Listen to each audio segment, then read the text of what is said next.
My most embarrassing moment in business so far, if we forget about the time I got way too drunk at horse racing and had to be put in a taxi by some strangers I'd only met that day. I think the most embarrassing experience I've had within the business so far is possibly this recording. So someone told me there was a British citizen living abroad who had rental properties that they needed to pay tax on.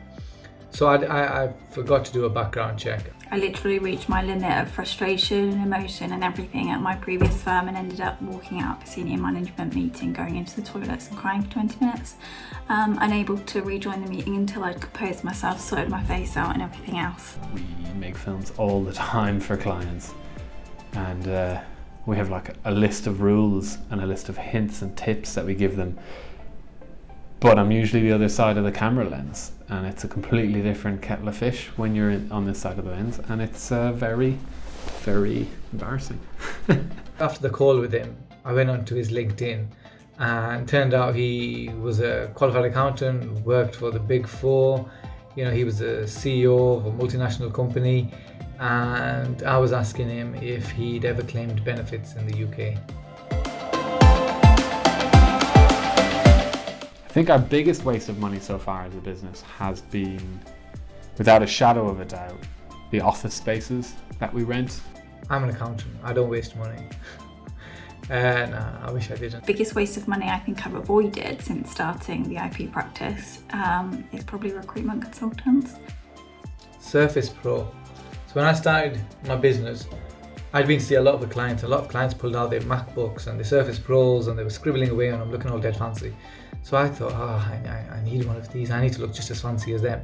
So I paid nearly £1,000 for it. Just due to the pandemic and the year that we had in 2020, we hired extra offices at completely the wrong time. I did reach out to some recruitment consultants, and the fees that they were charging to find us candidates and place candidates with us was just not the kind of money that we would have as a start-out law firm with very little revenue coming in. And I shit you not, I've barely ever used it. Like, I've got a laptop here connected to multiple monitors and a keyboard and a mouse, and that's all I need. We managed to ultimately hire into both positions from sharing through socials and reaching out to our network, etc. And to get value out of it, I take it to visit clients and I try looking fancy. But in reality, I don't even know why I bought it. I think my proudest moment so far, which I think was probably unexpected for me, but is building a team and building a really cohesive team that gets on really well, that works really well together.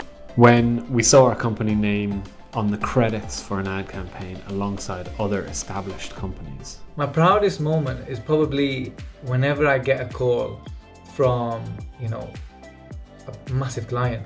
For me, that's been the most fulfilling part of this new journey that I've been on, and probably my proudest moment so far when I look at the team and think about where the team might be in the next sort of 6 months or a year. I remember the first invoice I ever sent. It wasn't for much. I remember the money coming into my bank and I was like, sheesh, someone's paid me for something. And I shit you not, I closed the laptop, spent the rest of the day with my daughter because I was like, I've achieved enough this day. And when you see that on the end credits as proof that you did a good job and you did it shoulder to shoulder with guys that have been doing it for years, that was a real proud moment. That was a quick working day and down the pub to celebrate that one, definitely.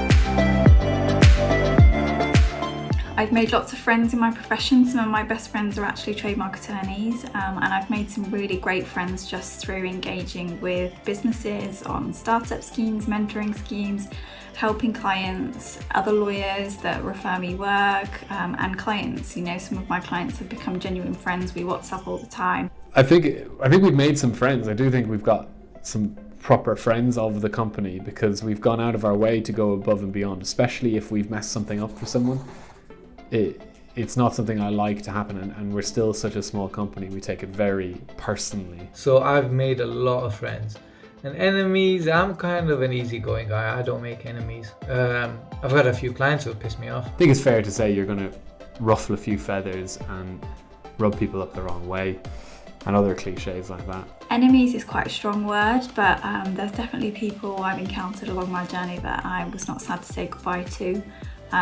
I think I learned the hard way that you're only as valuable as the clients and the money you're bringing in as and when you're in a business, and I certainly felt that. You're just not going to give people as low a price as they thought they were going to get, or you're going to have to ask suppliers or subcontractors to work harder than they thought they were going to have to work. So you're kind of not there to be their friend. And it feels like as soon as you leave, you become enemy number one. People say all sorts of stuff about you, and it can be a very difficult transition, particularly in a field like this where it's really competitive. There's lots of restrictive covenants and all of that kind of stuff. But I tend to just send them off into the sunset. Like I'll do their accounts and then I'll say, look, I'm too busy, or you might be best looking for another accountant, and I'll happily hand all the details over and the professional clearance form to the next accountant. But if I don't like you, I just won't work with you. We're definitely proud of every friendship that we've built, friends of the company. I think it was just a feeling that I didn't fit anywhere else.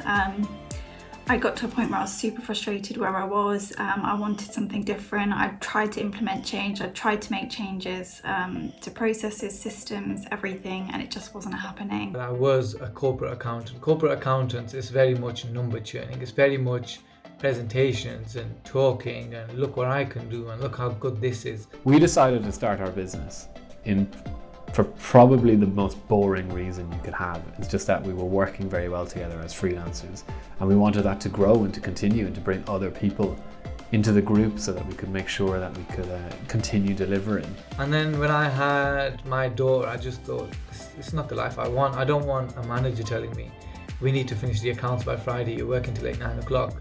That's just, I earn to be with my family, so there's no point in me earning and not having enough time to spend with my family. So I sort of looked around and thought, okay, well, where can I move? And everywhere I looked, every alternative firm that I looked at, I thought, it's just going to be the same shit, just in a different place. The structure's the same, they approach things the same, they price their services the same. It's really as simple as that. We didn't have any brand new product that we wanted to bring to market, and we didn't reinvent the wheel. But it's working really well for us, and we're taking it nice and slowly, and we're growing at our own pace. So it's great. I have the flexibility to do what I want when I want. I can pick up my laptop and go work wherever I want, across the country, across the world. My business is me. It's not what someone else deems of me to be as an employee to give me a pay rise. And I was able to start something, an IP practice from scratch, doing it the way I think it should be done, but with the really fantastic support of a group of people who had already a couple of years ahead of me established something really great, and shared an awful lot of my values and vision, and put a lot of trust in me to really understand and know how to set this practice up and to do it properly.